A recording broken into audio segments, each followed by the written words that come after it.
창세기 1장 2절을 같이 읽었습니다. 혹시 여러분은 지금까지 교회 다니시면서 이 창세기 1장 2절로 설교를 들어보신 적 있습니까? 잘 없죠. 이 창세기 1장 2절은 별로 사람들이 눈여겨보지 않는 구절입니다. 이 사람들이 이 구절 가지고 설교도 안 하고요, 읽어도 별로 이렇게 감동도 없습니다. 여러분들 성경 읽다가 은혜가 되고 또 감동이 되면 형광펜으로 줄을 치거나 혹은 이제 밑에 빨간 줄을 치는데 1장 2절은 줄이 쳐져 있으세요? 어떠세요? 잘 안 쳐져 있죠. 이게 읽어도 뭔 말인지 몰라서 그냥 넘어갑니다. 저도 그랬었습니다. 근데 어느 날 저는 이제 말씀을 한 구절 잡으면 저는 성경을 좀 많이 읽으려고 애를 씁니다. 처음에 제가 고등학교 때 예수 믿으면서 저는 아주 어릴 때부터 한자를 배웠었는데 그 옛날 어르신들이 독서 100편 하면 의자연한다 이렇게 말씀하셨거든요. 책 한 권 100번 읽으면요 뜻을 통한다고 했어요. 저도 이 책을 딱 잘 보면서 보기 시작하면서 내가 성경을 다독하겠다고 마음먹었어요. 제가 요즘도 어떻게 보냐면 한 달에 한 번 꼴로 성경을 봅니다. 하루에 이거 쉽습니다. 60페이지 보면 됩니다. 이게 하루에 60페이지만 보면요 충분히 하루에 한 달에 한 번 볼 수 있거든요. 이제 늘 읽다 보니까 그 다음 구절이 뭐가 나올지 아니까 이제 이게 성경이 좀 더 빨리 좀 읽히는 것도 있긴 있습니다. 그래서 제 안에 결단하기를 하나님 1년에 성경 10번은 보겠습니다. 10번은 봅니다. 라고 마음먹고 보고 있는데 그때 고등학교 2학년 때 내가 이렇게 결심하고 난 다음에 지금까지 거의 대부분 그렇게 살아왔던 것 같아요. 근데 제가 성경을 이제 읽고 그다음에 그 중에서 몇 구절들은 붙잡고 저는 이제 일하는 사람이니까 밭에서 일을 하거나 혹은 이제 집을 짓거나 건축하거나 이 건축과 노동은요 이 두 가지는 전혀 다른 일 같지만요 이 두 가지는 공통점이 하나 있어요. 이건 이 동일한 일에 반복적으로 단순한 일을 반복적으로 하는 게 농업이고 단순한 일을 반복적으로 하는 게 이게 건축이에요. 그래서 건축은요 농업은요 별로 머리 쓸 게 없습니다. 예를 들어서 고추밭에서 고추 딸 때 머리 쓸 거 있습니까? 없습니다. 빨간 것만 따면 됩니다. 따면 돼요. 별로 신경 쓸 게 없습니다. 나무집 짓는데 나무집 어제 제가 사진 보여드린 나무집 지을 때도 처음에 벽체의 사이즈대로 나무에 이제 2x4, 2x6를요 2353mm로 계속 잘라둡니다. 자를 때 나무 자를 때 뭐 생각할 거 있어요? 생각할 거 없어요. 단순한 일의 반복입니다. 그다음 자른 다음에 이거를 아래깔 들여 윗깔 들여 만들어 가지고 이 벽체를 쫙 만들어 가는데 이것도 그냥 무의식적으로 막 이렇게 못질하면 됩니다. 단순한 일의 반복이기 때문에 별로 머리 쓸 게 없습니다. 그래서 그 시간에 말씀을 다시 한번 계속 묵상하는 거예요. 말씀을 묵상하고 또 암송했던 걸 다시 떠올려보고 그렇게 저는 이제 말씀을 주로 묵상하는데 어느 날 이 창세기 1장 2절 9절이 제 마음에 딱 걸렸어요. 마치 얹힌 것처럼 딱 걸렸습니다. 이게 무슨 말이지? 왜 이렇게 말씀했을까? 이게 딱 걸렸는데 이 말씀을 몇 날 며칠을 아무도 찾아오지 않는 후미진 밭에서 이 말씀만 붙잡고 몇 날 며칠을 실험을 했어요. 어느 날 이 말씀이 내 안에 마치 도가 통해지는 것처럼 이 말씀이 확 뚫리면서 이 말씀을 통해서 성경 전체가 쫙 꿰집니다. 그런 은혜가 있었어요. 그 은혜가 얼마나 컸는지 며칠을 동안을 내가 막 이렇게 공중에 붕 뜬 것 같은 이런 느낌으로 지낸 적이 있었어요. 그때 그 감격과 감동을 제가 여러분과 나누고 싶습니다. 자, 먼저 창세기 1장 2절 이 말씀은 어떤 말씀인가? 이 말씀은 하나님이 이 우주 만물을 창조하시기 직전의 모습을 네 가지 단어로 우리에게 설명해 주고 있습니다. 하나님의 말씀이 임하기 전에, 하나님의 영이 임하시기 전에 이 우주가 어떤 모습이었는지를 네 가지 단어로 우리에게 묘사해 주고 있어요. 자, 첫 번째, 이 우주가 어떤 모습이었다고 했습니까? 땅이 혼돈했다라고 했죠. 우리말로 혼돈이라고 번역된 이 히브리어는요, 사실은 어떤 언어로도 번역할 수 없는 매우 독특한 단어입니다. 이 말을요, 이게 토후라는 말인데 이 말을 우리말로 직역하면 어떤 뜻이 되냐면 모양이 있는 것 같은데 모양이 없다. 뭐 이렇게 해석할 수 있는 단어예요. 자, 여러분 주변에서 모양이 있는 것 같은데 모양이 없다. 뭐가 떠오르세요? 예? 혹시 수제비 좋아하세요? 칼국수 가끔 집에서 해 드십니까? 우리가 수제비나 칼국수를 만들려면 물에다가 밀가루 넣고 자작하게 반죽을 해야 됩니다. 자, 이 반죽한 덩어리는 모양이 있습니까? 없습니까? 아리까리하죠. 그렇죠? 이건요 아직 칼국수라고 하는 완료 형태의 전 단계입니다. 그래서 이거를 미완료라고 얘기합니다. 이거는 아직 그 완성된 모양을 갖기 전 단계입니다. 그래서 모양이 있다라고 말할 수 없습니다. 맞죠? 그런데 모양이 없다라고 하기는 이 덩어리가 너무 큽니다. 그렇잖아요. 자, 이런 모양이 있는 것 같은데 아리까리한 이 상태가 바로 이 본문에 말하고 있는 땅이 혼돈을 할 때 혼돈이라는 뜻이에요. 모양이 있는 것 같은데 모양이 없다 이런 뜻입니다. 자, 다른 예를 들어볼까요? 여러분, 하나님께서 저와 여러분을 창조하시는데 우리나라 사람들이 태어나면 이미 한 살을 먹고 시작합니다. 서양 사람들은 태어나서 0살로 시작해서 1년 후에 한 살 이렇게 먹입니다. 맞죠? 이게요. 그 사람들이 생각할 때는 그 사람들은 철저하게 눈에 보이는 그때부터를 존재로 치는 거예요. 그럼 어머니 뱃속에 있을 때는 이걸 존재로 별로 인식하지 않는 거죠. 그래서 0살로부터 시작하는 거예요. 그래서 로마 때만 하더라도요. 굉장히 낙태가 성행했었습니다. 남자아이가 태어나면 태어나더라도 영아를 죽여버렸었습니다. 로마 시대에 얼마나 많은 이런 영아 사망 혹은 이 살인들이 무섭게 자행됐는지 모릅니다. 남아 선호 사상이 우리나라만큼이나 강력해가지고 태중에서 혹시 이 아이가 여자 같으면요 그냥 지워버렸어요. 왜 그런 일이 벌어지겠습니까? 이게 눈에 보이기 전에는 이건 아직 존재가 아니라고 생각하는 마음이 있으니까 그렇게 쉽게 지울 수 있더란 거예요. 여러분, 우리가 생각할 때 어머니 태중에는 이 아이는 생명입니까? 생명이 아닙니까? 존재합니까? 존재하지 않습니까? 존재하죠. 존재하죠. 제 아내는 소아심장 전문이에요. 소아심장 전문의들은 뭐라고 얘기하냐면 아이들이 8주 됐을 때 심장이 만들어진다고 그래요. 그래서 소아심장 의사들은요 8주 때부터를 낙태로 칩니다. 그러면 제가 질문할게요. 7주는 뭡니까? 6주는 뭐예요? 6주 때 이건 생명입니까? 생명이 아닙니까? 헷갈리죠? 여러분, 이와 같이 하나님께서 이 우주를 만물을 창조하시기 직전에 이 우주의 모든 존재들은 모양이 있는 것 같지만 모양이 없는 그런 애매모호한 상태들한 거예요. 근데 우리가 어떤 존재였습니까? 저와 여러분이 어떤 존재였습니까? 하나님은 저와 여러분을 하나님의 형상대로 만드셨습니다. 그리고 보시기에 좋았더라라고 말씀했습니다. 그런데 아담의 타락 이후로 우리는 어떻게 됐습니까? 완벽하게 무너지고 말았습니다. 내 안에 있던 우리 안에 있던 하나님의 거룩성, 하나님의 성품 완벽하게 무너져 버렸어요. 그래서 신학자들은 이것을 전적 타락 이런 용어를 쓰고 있습니다. 이런 타락한 우리의 모습을 요한일서 3장 8절에서 요한은 뭐라고 했습니까? 죄를 짓는 자는 마귀에게 속하나니 마귀는 처음부터 범죄함이라. 하나님의 아들이 나타나신 것은 마귀의 일을 멸하려 하십니다 라고 말씀하고 있습니다. 우리가 하나님의 형상대로 지음받았지만 우리가 범죄하는 순간에, 우리가 타락하는 순간에 우리의 본적이 나도 모르게 휙 옮겨지면서 우리는 마귀에게 속한 자가 되었더란 거예요. 하나님께서 만드셨지만 내 안에 있는 하나님의 형상이 완벽하게 무너져버리고 우리는 오히려 마귀에 속한 자였다라고 성경은 이야기하고 있습니다. 예수님은 여기서 한 걸음 더 나가십니다. 요한복음 8장 40절에서 뭐라고 하십니까? 너희는 너희 아비 마귀에게서 났나니 너희 아비의 욕심을 따라 너희도 행하고자 한다 라고 말씀하십니다. 이 말 듣고요, 이 말씀을 듣고 바리새인들이 발끈했습니다. 우리가 음란한 데서 나지 않았다. 우리는 한 분 아버지 아브라함에게서 났다라고 얘기하죠. 주님 뭐라고 하십니까? 아브라함은 나에게 이렇게 하지 않았어 라고 얘기했어요.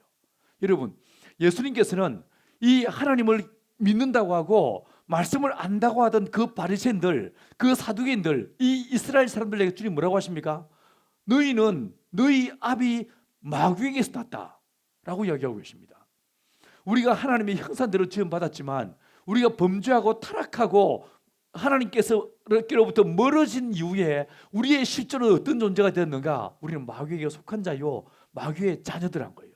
겉모습은 하나님의 형상일지 몰라도 우리의 생각하는 것이 어릴 때부터 악했고 우리의 본성 자체가 완벽하게 무너져 버려서 우리의 모든 것들이 불의와 불법으로 충만한 것이 이게 우리 존재들한 거예요. 이 모습을 성경은 뭐라고 말하고 있는가? 혼돈이라고 말하고 있는 거예요.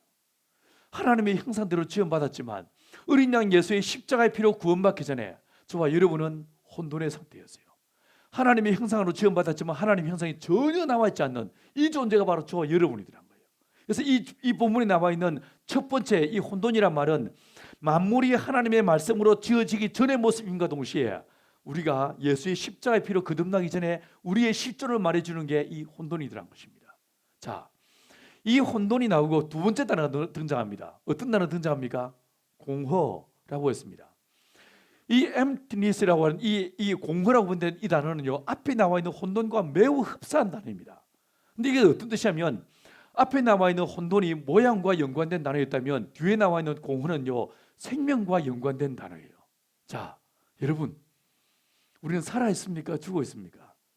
하나님께서 이 우주를 창조하시기 직전에 이 우주의 모습은요, 생명이 있는 것 같지만 생명이 없는 그런 존재로 존재하고 있더란 거예요. 자, 생명이 있는 것 같은데 생명이 없다. 뭐가 떠오르세요? 혹시 중환자실에 코마 상태에 빠져 있는 사람을 찾아가서 심방을 내볼 수도 있습니까? 살아 있어요. 심장이 뛰어요. 그런데 자기의 의지로 손끝 하나 까딱할 수 없는 이 사람은 살아 있습니까? 죽어 있습니까? 헷갈리죠? 헷갈리죠? 여러분, 하나님께서 이 우주 만물을 창조하시기 직전에 이 우주의 모습이 생명이 있는 것 같지만 생명이 없었던 그런 모습인데, 우리 주변에 보시면요, 살아있는 것 같은데 살아있지 않는 이런 존재들이 우리 주변에 진짜 많이 있는 것 같습니다. 자, 그런데 이 우주가 그랬을 뿐만 아니라 저와 여러분이 예수의 피로 거듭나기 전에 우리는 어떤 존재였는가? 우리는 어떤 존재였습니까? 바울은 말하기를 허물과지로 죽었던 너희를 라고 얘기했어요. 우리가 살아있었습니까? 자, 한번 예를 들어 보십시다. 만약에 천년을 사는 존재가 있다고 생각해 보십시오. 이 천년을 사는 존재가 저와 여러분을 봤을 때 우린 존재합니까? 존재하지 않습니까? 100년 전에 우리 아무도 없었죠. 혹시 120살 되신 분 계십니까? 아무도 없었어요. 그럼 100년 후에는 어떻게 되겠습니까? 100년 후에 저와 여러분이 존재할 것 같습니까? 지금 현대 과학은요, 과학과 의학은 딱 하나의 관심이 있습니다. 죽음을 극복하는 길, 노화를 방지하는 길, 이걸 여기에 초점을 맞추고 의학은 발전해 가고 있습니다. 그래서 어떤 사람들은요, 향후 몇 년 안에 인류의 나이가 300살은 거뜬히 살 수 있는 이런 메커니즘이 이렇게 뭐 텔로비어를 조작하고 해가지고 그렇게 될 수 있을지도 모른다고 가정하고 있습니다. 여러분, 100년 후에 여러분은 존재할 것 같습니까? 어떨 것 같습니까? 제가 볼 때는요, 100년 후에, 아니 100년까지 갈 것도 없을 거예요. 내가 주님 앞에 가 있든지 주님이 내 옆에 와 계실 거예요. 우리는요, 100년 후에 존재하지 않을 거예요. 그러면 100년 전에도 없었고 100년 후에도 없을 우리는 천년을 사는 존재가 봤을 때 우리는 존재합니까? 존재하지 않습니까? 여기서 천년을 산 존재가 누가 있을까요? 없을 것 같죠? 있습니다. 자, 동물이 오래 삽니까? 식물이 오래 삽니까? 동물이 오래 사는 것 같죠? 동물들 중에서 자, 보세요. 누가 제일 오래 삽니까? 여러분이 알고 있는 상식으로 생각할 때 누가 제일 오래 사는 것 같아요? 거북이? 한 200년 삽니까? 또 최근에 몇 년 전에요, 심해 바닷속에 있는 대왕조개 하나를 찾아냈어요. 이 대왕조개의 나이테는 그 조개 껍질에 그게 나무 나이테처럼 만들어지는데 450년이 넘었어요. 조개 하나가. 실제로 동물들은 수백 년을 살 수도 있습니다. 근데 수천 년을 살 수는 없습니다. 그런데 어느 날 이탈리아 중부 지역에서 떡갈나무 한 그루를 잘랐습니다. 놀라지 마십시오. 이 나무의 나이테가 무려 6,800년이 넘었습니다. 사람들은 그 나무가 제일 오래됐다고 생각했습니다. 아닙니다. 최근 몇 년 전에요, 호주의 어느 한 공원에서 유칼립투스 나무 한 그루를 잘랐습니다. 이 나무의 키가 무려 150m였어요. 한 나무의 키가. 그 나무를 잘랐는데 한 나무의 무게가요, 무려 2,000톤을 넘었습니다. 2톤이 아닙니다. 2,000톤이 넘었어요. 더 기급할 일은요, 이 나무의 나이테를 보니까 8,000년이 넘었어요. 어쩌면 그 나무는 노아의 홍수를 경험했을지도 모릅니다. 나무는요, 수천 년을 살 수 있습니다. 근데 내가 6,000년, 8,000년 하면 여러분의 상상을 벗어나는 상상이 바깥의 이 세월이라서 내가 1,000년을 말한 거예요. 자, 다시 질문하겠습니다. 1,000년을 사는 존재가 우리를 봤을 때 우리 존재합니까? 존재하지 않습니까? 이 질문을 가지고 석시 선생님께서 보리수 아래서 열심히 면벽 수도였습니다. 석시 선생님 누군지 모르시겠어요? 석가모니 부처님, 이분이 그 안에 앉아서 열심히 고민하다가 그 고뇌 찬 그 본뇌의 끝자락에 내린 결론이 무엇이었습니까? 색즉시공, 공즉시색, 아재아재 바라아재. 색은 있는 것이고 공은 없는 거예요. 색즉시공, 있는 것이고 없는 것이고 없는 것이 모르겠어, 이렇게 말하고 끝을 내버립니다. 여러분, 우린 존재합니까? 존재하지 않습니까? 하나님께서 어린 양 예수의 십자가의 피로 저와 여러분을, 우리의 죄를 도말하시고 우리 안에 영원한 생명을 부여하기 전에 우리는 어떤 존재였는가? 살아있는 것 같지만 살아있지 않는 존재가 저와 여러분이더란 거예요. 어느 날 누가복음 9장 56절에서 59절에서요. 한 사람이 예수 앞에 왔습니다. 주님, 내가 주님을 따르겠습니다라고 얘기했죠. 자, 근데 이 사람이 바로 이어서 뭐라고 합니까? 근데 주님, 저희 아버지가 돌아가셨습니다. 가서 얼른 아버지를 장사 지내고 그 다음에 내가 주님을 따르겠습니다라고 이야기했습니다. 한국인들은 대개 누가 돌아가시면 3일장을 치르죠. 혹은 5일장을 치릅니다. 그런데 유대인들은요, 돌아가시면 그날 바로 장례를 치릅니다. 그래서 우리 아버지를 장례 치르고 라고 하는 이 말은요, 3일을 유예해달란 말이 아니었어요. 한나절이야, 한나절. 근데 주님 60절에서 뭐라고 하십니까? 하시는 말씀이 저희 죽은 자들로 죽은 자를 장사케 하고 너는 나를 따라오너라 라고 말씀하십니다. 자, 이게 죽은 자가 있죠. 죽은 자들이 있어요. 죽은 자는 누구겠습니까? 그의 아버지겠죠. 죽은 자들은 누구겠습니까? 살아있는 것 같지만 하나님과의 관계가 단절돼서 주님과 전혀 무관한 삶을 사는 모든 존재를 성경은 뭐라고 말하고 있습니까? 죽었다라고 말하고 있습니다. 여러분, 우리가 예수의 십자가의 피로 거듭나기 전에, 어린 양 그 십자가의 피로 우리가 영원한 생명을 얻기 전에 우리는 살아있는 존재였습니까? 죽은 존재였습니까? 성경은 말하기를 이런 모습을 이 본문에서 공허라고 말하고 있는 거예요. 자, 세 번째 단어가 눈에 보이십니다. 어떤 단어가 눈에 보이십니까? 흑암이 깊음 위에 있고라고 했습니다. 성경을 보시면요, 66권 전체를 통해서 관통해서 하나님에 대해서 일관되게 우리 하나님은 빛이시다라고 얘기했습니다. 하나님은 빛이시니 회전하는 그림자도 없으십니다. 그분은 빛들의 아버지가 되십니다.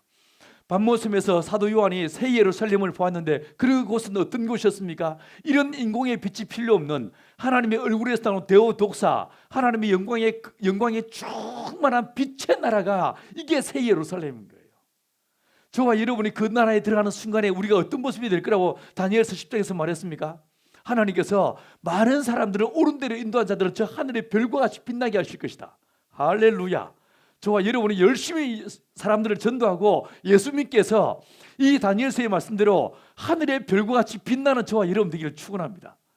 어느 날 저와 여러분이 빌립보 3장 21절 말씀대로 우리가 거듭나는 순간에, 내가 주님을 만나는 순간에 우리 이 낮고 천한 몸을 그리스도 예수의 영광스러운 몸의 형체와 변화시키시면서 우리를 끌어올리실 거예요. 끌어올리시면서 우리 안에 주님의 거룩한 영광의 빛으로 충만케 하실 것입니다. 그 빛으로 나가는 저와 여러분 되기를 축원합니다. 자, 여러분, 하나님 나라는 빛의 나라고 하나님은 빛이십니다. 그런데 이 빛이신 하나님과 관계가 단절돼서 원수가 된 존재를 말할 때 성경은 뭐라고 말하고 있냐면 어둠이라는 단어를 쓰고 있습니다. 어디서 그렇게 말하고 있습니까? 에베소 6장 12절에서요, 우리의 싸움은 혈과 육에 대한 싸움이 아니요 정사와 권세와 이 어둠의 세상 주관자들과의 싸움, 이렇게 말하고 있어요. 자, 이 어둠의 존재 누굽니까? 이게 바로 마귀죠. 어둠의 세상 주관자, 이건 마귀를 말하는 거예요. 마귀는 어떤 존재인가? 이 마귀는 어둠 그 자체더란 거예요. 그런데 여러분은 귀신을 쫓아내 보셨습니까? 전 귀신을 참 많이 쫓아봤어요. 이 19살 때부터 시작해가지고 귀신을 진짜 많이 쫓아봤습니다. 근데 귀신 쫓다 보면 귀신은 거의 대부분 눈에 보이지 않습니다. 그런데 정말 만에 한 번 정도요, 귀신이 휙 보일 때가 있어요. 귀신이 나갈 때 딱 보일 때가 있습니다. 어떤 모습인지 아세요? 시커먼 연기 같은 모습으로 쑥 빠져나갑니다. 진짜 어둠의 존재예요. 마귀는 어둠의 존재입니다. 이 더러운 귀신들의 세력들은 어둠의 영들이라고 할 수 있습니다. 그런데 이 본문에 보니까 하나님께서 이 우주를 창조하시기 전에 이 우주가 어떤 모습이었는가? 흑암이 깊음 위에 있더란 거예요. 하나님과 아무 관계없이 무관하게 하나님과의 관계가 단절된 존재로 존재했던 것이 이 우주 만물의 실존이더란 거예요. 그런데 우리가 어떤 존재였습니까? 예수의 십자가의 피로 거듭나기 전에 우리는 어떤 존재였습니까?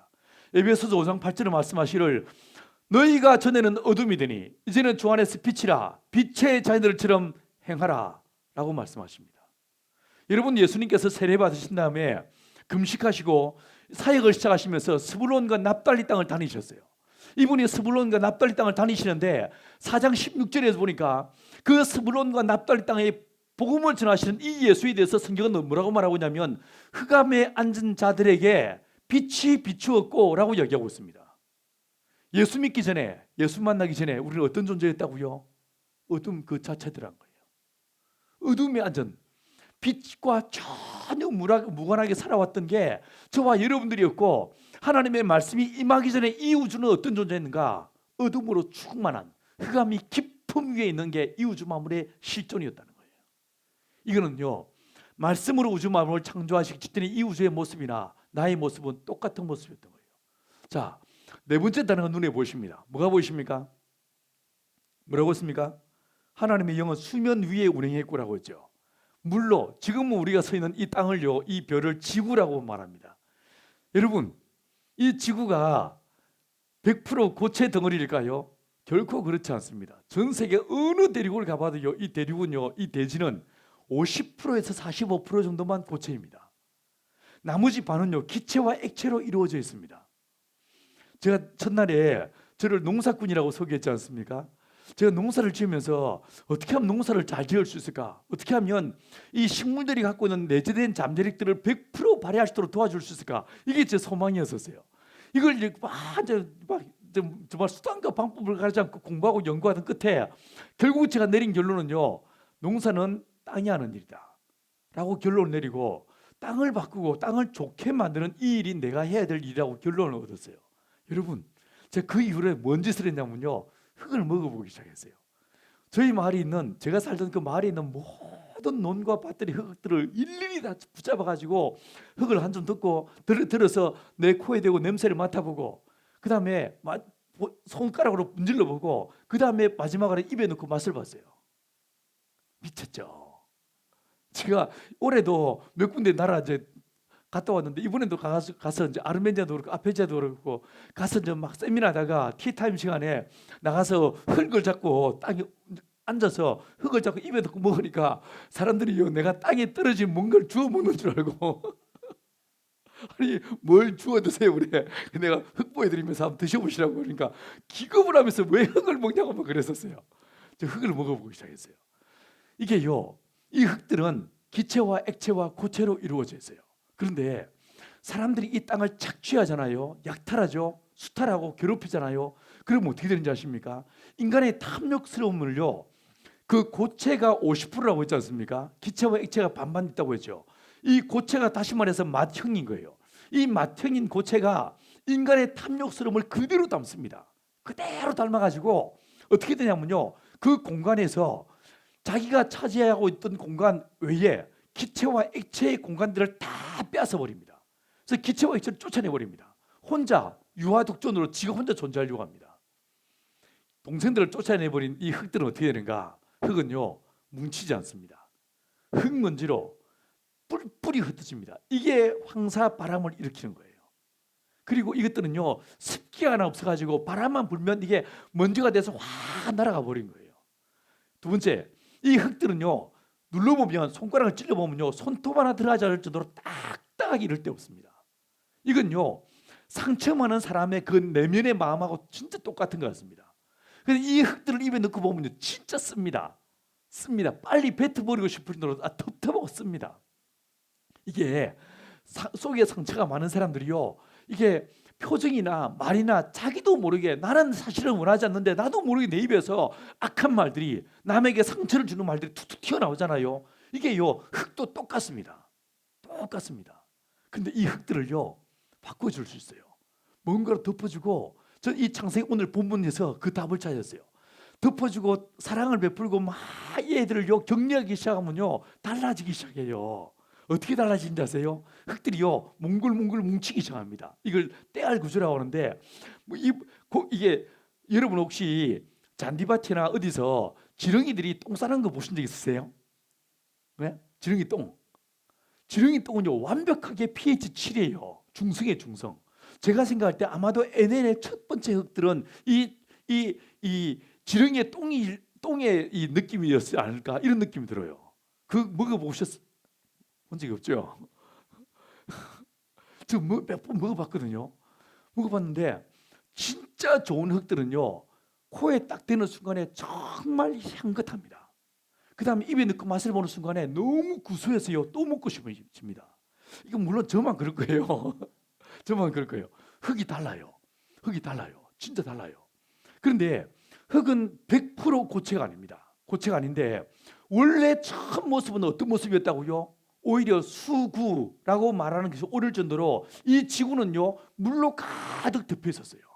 물로. 그렇죠? 하나님의 영이 수면 위에 운행했다고 했지 않습니까? 지구라는 말보다 수구라는 말이 어울릴 정도로 물로 가득 차 있었습니다.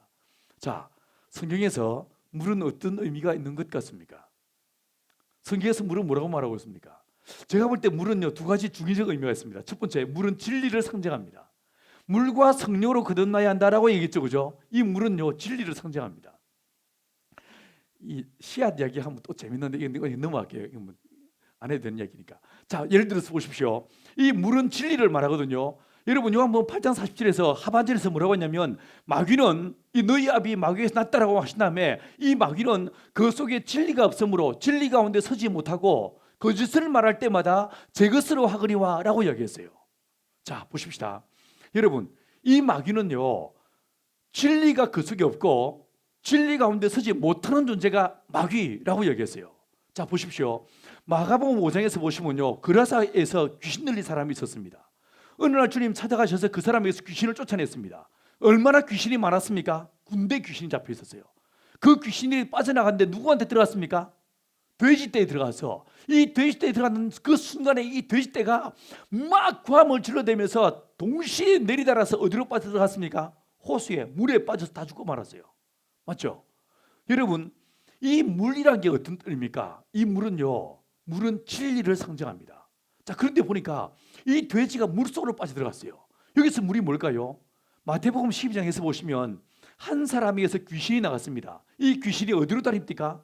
물 없는 곳으로 쉴 곳을 찾아 두루 돌아다녔다라고 했죠. 기억나십니까? 그런 구절이 있어요.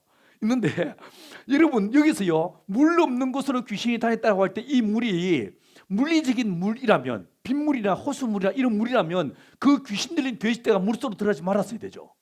맞죠? 그 물은 우리가 보는 이 물을 말하는 게 아닌 거예요. 그럼 물 없는 곳의 물이 뭔가? 이건 진리를 상징하는 거예요. 자, 보세요. 에덴에서 두 사람이 살았어요. 남자가 있었고 여자가 있었죠. 자, 먼저 질문해 볼게요. 남자는 에덴 안에서 지어졌습니까? 에덴 밖에서 지어졌습니까? 아리까리하죠. 남자는요 에덴 밖에서 지어졌어요. 그래서 좀 지저분한 거예요. 잘 안 씻고 양말 벗어서 아무데나 처박아두고 왜 지저분한가? 남자의 본적은 에덴 밖이었습니다.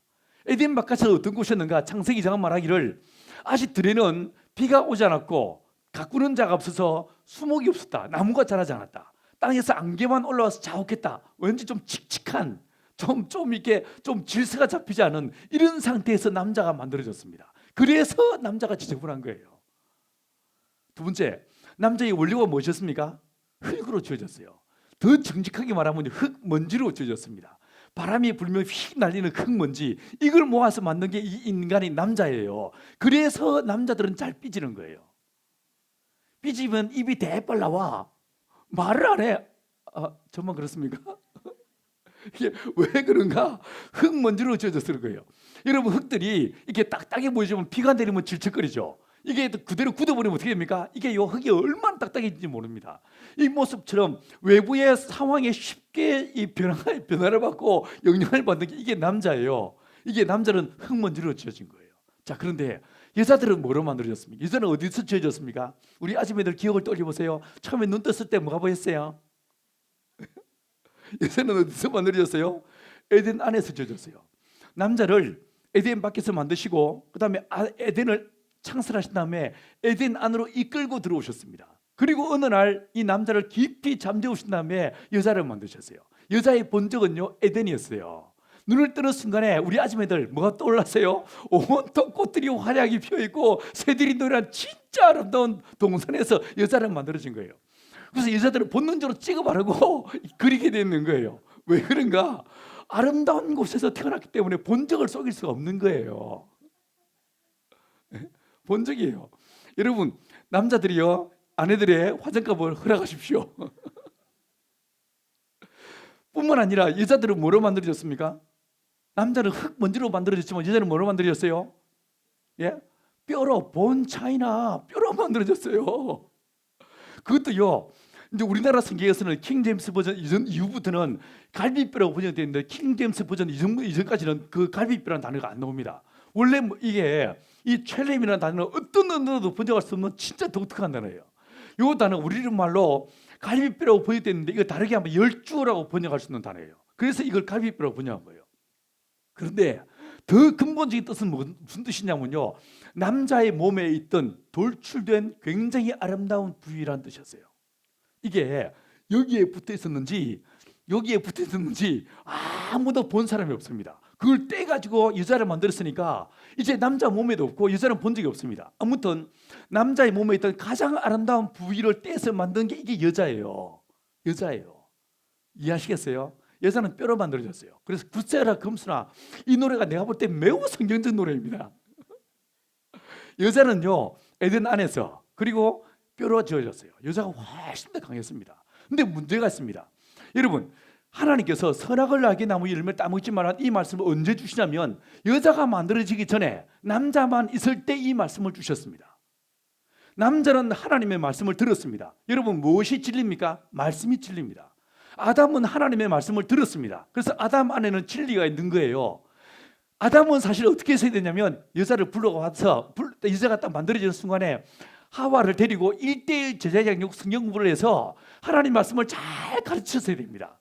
그런데 이 아담이 그 전까지 누구랑 살았습니까? 온몸이 털이 북실북실한 침팬치, 우랑우탄, 긴 꼬리 원숭이 이런 것들하고 살다가 어느 날 눈을 떠보니까 온몸이 뽀사시한 하와 앞에 서 있는 거예요. 딱 보는 순간에 아담이 어떻게 됐습니까? 뻑갔습니다. 너는 몇 배 중에 뼈 하면서 완전 맛이 가버렸어. 그 결과 말씀을 전해야 되는데 말씀을 전할 이 타이밍을 놓치고 말았습니다. 그 결과 실제로 보면 창세기 3장에서 이 하와와 뱀이 이야기하는 걸 들어보면 이 여자가 얼마나 주의 진리를 알지 못하고 있는지를 알 수가 있습니다. 자, 그런데 에덴에서 창세기 3장에 보니까 남자가 있고 여자가 있습니다. 뱀이, 이 사단이 누구한테 옵니까? 여자한테 오는 거예요. 왜 여자한테 왔을까요? 말씀이 없으니까, 진리가 없으니까. 말씀이 있는 아담에게 가는 것이 아니라 말씀이 없는 하와에게 이 뱀이 딱 다가가더란 거예요. 진리가 그 속에 없으므로 진리 가운데 서지 못하고 거짓을 말할 때마다 제 것으로 하거니와, 이 말씀은 정확하게 창세기 3장의 뱀의 모습을 우리에게 보여주고 있는 거예요. 저와 여러분들이 진리 가운데 서 있지 못하고 말씀 가운데 서 있지 않으면 예비 없이 우리는요, 마귀의 공격을 받을 수밖에 없는 것입니다. 여러분, 우리가 식스팩을 만드는 것도 중요하고 S라인도 중요하지만 우리의 영적인 힘을 길러서 말씀으로 충만해 있는 저와 여러분들이 간절히 축원합니다. 이 성경책은요, 들고 다니라고 주신 책이 아니에요. 우리 예수님은요, 말씀이 육신이 되신 분이에요. 그러면 이 말씀은 내가 읽고 또 읽어서 이 말씀이 내 안에 들어와 있어야 되는 거예요. 맞죠? 요즘 이것도 안 들고 다녀. 요거로 끝내. 이걸로 끝내든 아무튼 이 책이, 말씀이, 구절이 이 책에 있지 않고 여러분 안에 들어와 있을 수 있게 되기를 축원합니다. 예수님이 마태복음 4장에서 시험을 받으시는데 이 마귀가 딱 시험을 던질 때마다, 문제를 던질 때마다 우리 예수님 어떻게 대답하십니까? 기록되었을 때 말씀으로 이 사단을 대적하기 시작합니다. 너 가만히 있어봐 라고 한 다음에 이 예수님께서, 그게 누가복음인가? 신명기였나? 너희명가? 너 조금만 기다려라 라고 하면서 주님이 찾으셨습니까? 아니에요. 말씀이 예수님 안에 있어서 그 안에 있는 그 말씀이 튀어나오더란 거예요. 이 말씀이 책에 있던 이 말씀이 여러분 안에 들어와서 말씀이 육신이 되는 은혜가 있게 되기를 간절히 축원합니다. 할렐루야. 여러분, 말씀은, 이 물은요, 첫 번째 진리를 상징하는 거예요. 이것을 약간만 내가 긋기로 갔다 올게요. 여러분, 제가 볼 때요, 이 구약 성경과 신약 성경 전체를 딱 놓고 봤을 때 하나님께서 우리에게 말씀하실 때 이 말씀은 두 가지 패턴이 있습니다. 패턴이 있어요. 패턴. 옷들을 보시면 옷에 패턴이 있지 않습니까? 여기도 보시면 이 패턴이 있잖아요. 모든 만물에 되게 일반적인 패턴이 있거든요. 그런데 말씀도 패턴이 있어요. 두 가지 패턴이 있어요. 첫 번째, 언제나 하나님의 말씀이 우리에게 주어질 때는 명령형으로 주어집니다. 어떤 경우에도요, 이 말씀이 서술형이나 청유형으로 주어지는 법이 없습니다. 말씀은요, 하라, 하지 말라, 명령으로 주어집니다. 주 예수를 믿을래? 이리 안 물어보십니다. 맞죠? 너는 너의 본토 친정 아비 집을 떠나 내가 내게 지시할 땅으로 가시겠습니까? 이리 안 물어보십니다. 뭐라고 하십니까? 가라 라고 명령하세요. 말씀은 언제나 하라 혹은 하지 말라고 하는 명령형으로 우리에게 주어지게 됐습니다. 왜 명령으로 주어질까? 이유가 두 가지입니다. 일단 그분은 왕이시기 때문에, 우리의 창조주이시고 그분은 우리의 아버지이기 때문에 말씀은 명령으로 주시게 되었습니다. 뿐만 아닙니다. 하나님은 저와 여러분, 우리 인간을 존재를 만드시면서 우리 안에요, 지성을 만드시고 감성을 만드셨고 그다음에 의지라는 걸 만드셨어요. 이 의지라는 것은 믿든지 안 믿든지 수용하든지 거부하든지 순종하든지 불순종하든지 받아들이든지 거부하든지 이 두 주간을 결정하는 게 이게 바로 의지예요. 오늘 저녁 때 오후쯤에 오늘 가 말어 그랬죠?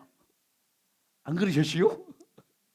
이게 어느 날 아이 뭐 마지막 날인데 가지 뭐라고 해서 오셨죠? 이게 뭐가 작동한 것입니까? 여러분의 의지가 작동하는 거예요. 하나님은 저와 여러분에게 의지를 만드셨어요. 이 의지가 있다 보니 이 의지는요 수용하든지 거부하든지 믿든지 안 믿든지 둘 중에 하나를 결정하는 게 이게 의지입니다. 이러다 보니까 하나님은 말씀을요 반드시 어떻게 주신다고요? 명령으로 주시는 거예요. 명령으로 주실 때만이 그 말씀을 아멘으로 수용할 수 있는 거예요. 명령으로 주어질 때 비로소 그 말씀을 순종할 수 있는 거예요. 그래서 이 인류가요 수십억의 인구가 있다 할지라도 하나님은 사람을 딱 보실 때에 전혀 사람을 구분하시는데 헷갈리지 않으실 거예요. 딱 둘 중 하나입니다. Yes or no. 순종하는 사람과 불순종하는 사람.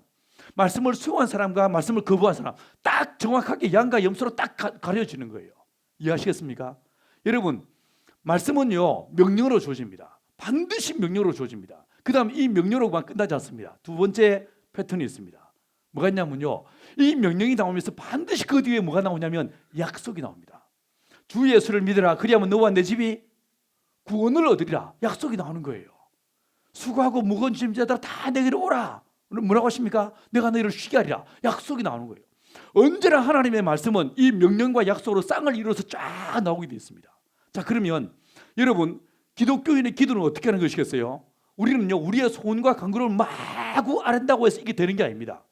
기도는 무엇인가? 기도라는 것은 예수님께서 요한복음 15장 7절에서 뭐라고 했냐면 내 말이 너희 안에 거하고 너희가 내 안에 거하면 너희가 무엇이든지 원하는 대로 구하라. 그래야만 이루리라 라고 말씀했습니다. 내 말이 너희 안에 거하라고 했어요. 이게 뭐겠습니까? 명령을 먼저 순종하는 거예요. 명령에 순종하면서 그 뒤에는 약속을 요청하는 거. 이게 바로 기독교인들의 기도가 되는 거예요. 여러분의 삶에 지치고 피곤하십니까? 어떻게 기도할 수 있겠습니까? 수고하고 무거운 짐자들 다 내게로 오라 하신 주님, 내가 이 시간 주 앞에 왔습니다. 약속하신 쉼을 내게 허락해 주십시오 라고 기도할 수 있는 거예요. 이게 기도인 거예요. 기도는 그냥 막 떠드는 게 아니고 약속을 붙잡고 그 명령에 순종하면서 약속을 요청하는 거. 이게 바로 기도인 거예요. 여러분의 몸이 약한 자가 있습니까? 그러면요 여러분의 몸에 맞는 여러분의 상황에 맞는 거룩한 명령과 약속의 쌍을 찾아내는 거예요. 그래서 그 말씀을 그게 정복을 시키는 거예요. 그리고 그것을 가지고 주 앞에 요청하는 거예요. 이게 기도인 거예요. 여러분 성경을 보시면요 아브라함이라는 사람이 아들 달라고 기도합니까? 금식했습니까? 철야기도 했습니까? 안 했어요. 절대로 기도 안 합니다. 기도 안 합니다. 아브라함은 뭐 했습니까? 주님께서 너는 너의 본토 친척 아비 집을 떠나 내가 내게 지시할 땅으로 가라 라고 얘기했죠. 아브라함은 어떻게 했습니까? 떠납니다. 5절에 보니까 12장 5절에 보니까 이미 그 땅에 이르렀어요. 근데 6절에 보니까 이미 아브라함이요 그 땅을 통과하여 세겜까지 내려가 버립니다. 여러분 구약 성경을 보시면요 가나안 땅은요 별명이 있었어요. 어떤 별명이었어요? 젖과 꿀이 흐르는 땅. 딱 들어오는 순간 아 여긴 게 비어 알았을 거예요. 근데 아브라함이 그 땅에 머물지 않고 어떻게 합니까? 통과하여 쭉 네게부 지역으로 남부 지역으로 쭉 내려가 버립니다. 왜 keep going 했을까요? 하나님의 스탑 사인이 없었으니까. 멈추란 말씀이 없으니까 아무리 보기에 좋아도 아브라함은 거기에 스탑하지 않는 거예요. 그냥 쭉 내려가 버린 거예요. 언제 멈췄습니까? 하나님의 말씀이 많으니까 비로소 거기서 멈추고 거기서 단을 쌓고 주 앞에 예배를 올려드립니다. 아브라함은 가라 하면 가고 서라 하면 서는 사람이 이게 아브라함이었어요. 그래서 이 아브라함을 믿음의 조상이라고 이야기하는 거예요. 여러분 믿음은요 믿습니다. 이게 믿음이 아닙니다. 무엇이 믿음인가? 명령에 순종하는 게 믿음인 거예요. 하나님의 말씀에 나를 진짜 복종시킬 때 이걸 성경은 믿음이라고 말하는 것입니다. 자, 이 아브라함이요 왜 금식을 안 했습니까? 이미 명령에 순종해서 떠나라고 했어. 주님 뭐라고 했어요? 네가 떠나면 내가 너를 창대케 하겠다. 내가 큰 민족을 이루게 하겠다 라고 약속했잖아요. 명령에 순종하면 약속을 이루실 분은 누굽니까? 하나님이신 거예요. 이제 하나님이 일하실 차례인 거예요. 그래서 이 아브라함은 기도하지 않는 거예요. 오히려 이 아브라함이 음한 짓 해가지고 하갈을 통해서 이스마엘 낳았을 때 주님 뭐라고 하십니까? 한마디 안 하시고 다 주님이 일을 다 수습해 나가십니다.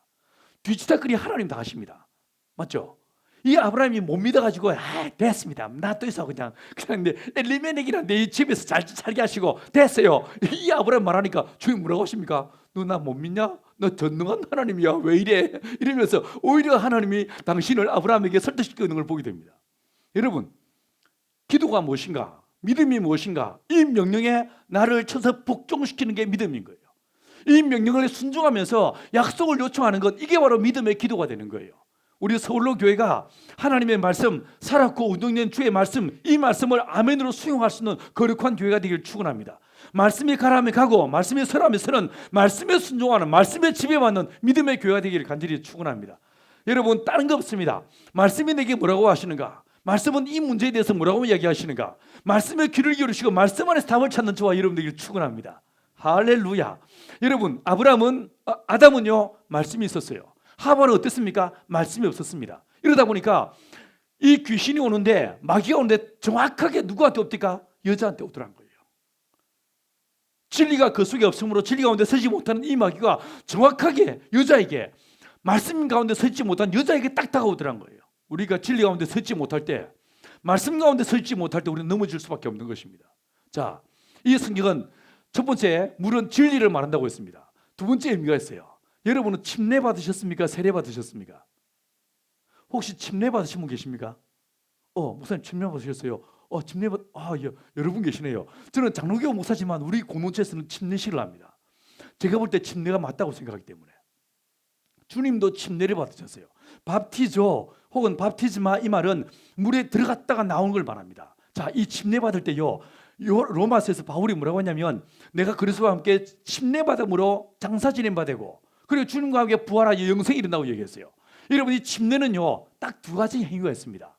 침례 받는 사람은 자기 왼손으로 코를 틀어막고 오른손으로 손목을 잡습니다. 그럼 제가 이 사람을요 내 손으로 뒷꼭지 딱 받친 다음에 손등을 잡고 뒤로 집어넣습니다. 평소에 말 안 듣고 뺀질거리는 인간들은 말을 천천히 합니다. 내가 성부와 성자와 집어넣고 천천히 일단 물 한 번 먹이고 그 다음에 끄집어내요. 대신에 말 잘 듣고 착한 사람들은 얼른 말을 하고 얼른 꺼내줍니다. 농담이에요. 여러분이 침례할 때 물에 들어가는 행위가 있고 물에서 나오는 행위가 있는데, 물에 들어간다, 이게 무슨 뜻이겠습니까? 죽음을 의미하는 거예요. 제 고향 동네에 저수지가 하나 있었는데, 우리 동네 옆집에 살던 형님이 거기 들어가서 아직도 안 나왔습니다.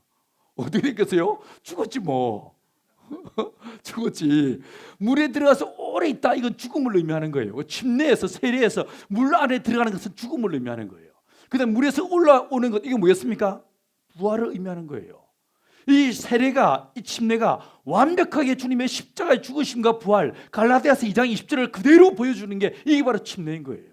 자, 이 침례에서 물은 뭐겠습니까? 이 세례에서 물은 뭐겠어요? 죽음을 상징하는 거예요. 그런데 이 성경에 보니까 하나님께서 만물을 만든 시절에 이 우주가 온통 뭐로 가득 차 있었어요? 물로 가득 차 있더라는 거예요. 물로 뒤덮여 있더라는 거예요. 내가 다음에 오면요, 내가 한 2년 후에 내가 부르지 않아도 또 올 거예요. 또 와가지고 또 이야기해 드릴 거예요. 그때 내가 물에 대해서 한번 쫙 풀어봐 드릴게요. 여러분, 이 지구가 물로 가득 차 있었다고 했어요. 이 물이 뭐라고요? 죽음이더란 거예요. 성경은 말씀하시기를 하나님의 말씀이 임하기 전에, 주님의 역사가 임하기 전에, 주의 성령이 역사하시기 전에 이 지구는 어떤 모습이었는가? 죽음으로 가득 덮여 있더란 거예요. 자, 정리를 해보십시다. 하나님의 만물을 만드시기 전에 이 우주는 어떤 모습이었는가? 모양이 있는 것 같지만 모양이 없었고, 생명이 있는 것 같지만 생명이 없었고, 하나님을 향하여 등을 쥐고 있는 원수가 되는 어둠의 존재였으며, 그리고 사망으로 가득 찬 게 이 우주 만물의 실존이었어요. 이해되십니까? 이걸요 성경적 용어로 한번 이야기해 보십시다. 뭐라고 말할 수 있겠습니까? 흠모할 만한 것이 아무것도 없는, 선한 것이 아무것도 없는 게 이 우주 만물의 실존이었어요. 예수 믿기 전에 우리가 겉모습은 이뻐 보이고 잘나 보이고 똑똑해 보이고 하더라도 모든 사람의 죄를 범하였음에 하나님의 영광이 이르지 못하는, 이게 바로 저와 여러분의 실존이더란 거예요. 우리는 죄인이었어요. 우리는 사망에 지배받는 자들이었어요. 모든 사람이 히브리서 1장 14절 말씀대로 죽기를 무서워함으로 일생에 매여 종노릇 하는 게 이게 바로 저와 여러분들이었어요. 죽기를 무서워함으로 일생에 매여서 마귀의 종노릇 하는 이 존재, 두려움에, 극한 두려움에 떨고 있는 게 이게 바로 저와 여러분의 실존이었었어요. 이 모습을 이 성경은요, 요 네 가지 단어로 설명해 주고 있는 거예요. 그런데 이 흠모할 만한 것이 없는, 선한 것이 아무것도 없는 이 우주 만물을 향해서 하나님이 제일 먼저 하신 일이 무엇입니까? 여러분은 우리 하나님을 어떻게 알고 계십니까? 하나님은 무엇을 하신 분입니까? 그분이 천지 만물을 창조하신 분이죠. 예, 맞습니다.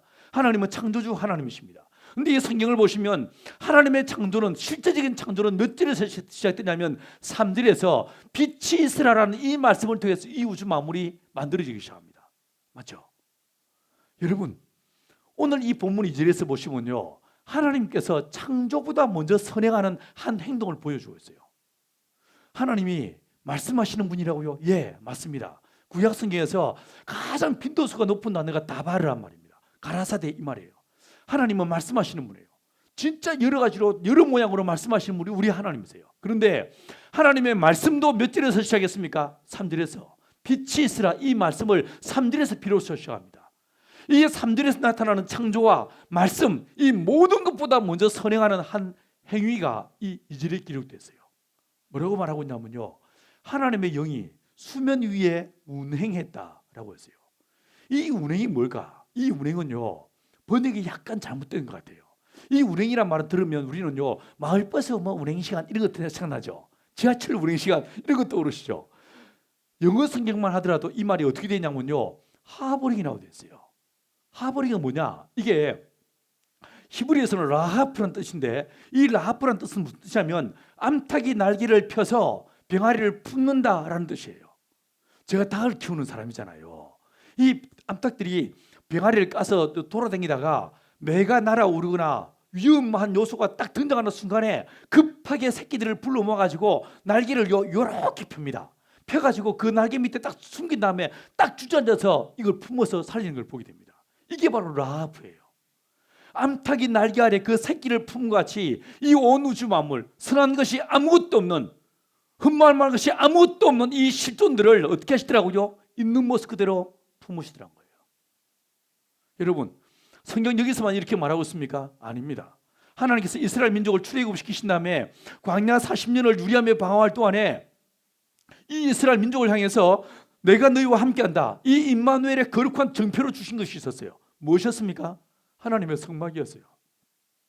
이 성막의 휘장을 지나 지성소 안으로 들어가 보면 이 지성소 안에, 하나님의 나라를 상징하는 지성소 안에 상자가 하나 있었습니다. 이 상자를 뭐라고 불렀습니까? 법궤, 언약궤라고 불렀죠. 여호와의 궤라고 불렀어요. 많은 구약자, 대부분의 구약자들은요, 이 법궤를 하나님으로 이해합니다. 그리고 그 안에 세 가지 성물이 들어있었어요. 무엇이 들어있었습니까? 기억나세요? 여러분이 안 나서 모르십니까? 뭐가 들어있었어요? 십계명을 적은 두 돌판, 아론의 쌍난 지팡이, 만나를 담은 금 항아리, 이 세 가지가 들어있었어요. 이것을요, 구약학자들은 누구 하나 예외 없이 성부와 성자와 성령 이렇게 이해합니다. 그렇게 가르칩니다. 근데 이게 진짜 성물이었을까요? 이게 정말 성부와 성자와 성령을 의미하는 것이었을까요? 제가 약간 다르게 한번 해석해 볼게요. 먼저요, 십계명을 적은 두 돌판이 있었어요. 자, 여러분, 하나님이 처음 만드신 두 돌판이 이 법궤 안에 들어갔습니까? 아닙니다. 자, 상상력을 발휘해 보십시다. 어느 날 하나님께서 이스라엘 민족을 시내산 밑에 데려오신 다음에 거기에 앉혀놓고 거기에 있으라고 하고 모세만 불을 올리셨습니다. 이 모세가 시내산 위에 올라와서 40일 40야 낮밤을 40일 동안 금식하며 하나님께서 직접 만드시는 그 두 돌판을 받고 있었습니다. 자, 상상을 해보면요, 이 모세는 쪼그리고 앉아있고 하나님은 정들고 망치 들고 콕콕 쪼가면서 열심히 두 돌판을 만들고 있었을 거예요. 이 만들고 있다가 모세는 뭐라고 했겠습니까? 주님, 여기 뭐 한번 더 치세요, 뭐 이랬겠죠. 그런 상황에서 우리 하나님께서 땀을 닦으면서 산 밑을 쳐다봤는데 이 인간들이 뭐하고 자빠졌습니까? 금속 가지고 우상을 만들고 난리가 났습니다. 왜 만들었을까요? 여러분, 마이크와 카메라를 이제 시내산 밑으로 내려가서 한번 이 사람들을 만나보십시다. 이 인간들 뭐 했습니까? 직장 출근했습니까? 안 했습니다. 백수들이었습니다. 밥은 해 먹었습니까? 아닙니다. 만나 먹으면 됩니다. 애들 학교는 보냈을까요? 홈스쿨 했습니다. 아니요. 상상을 해보면요, 이것들요, 따뜻한 양지 바른 곳에 앉아가지고 이 잡고 있었을 거예요.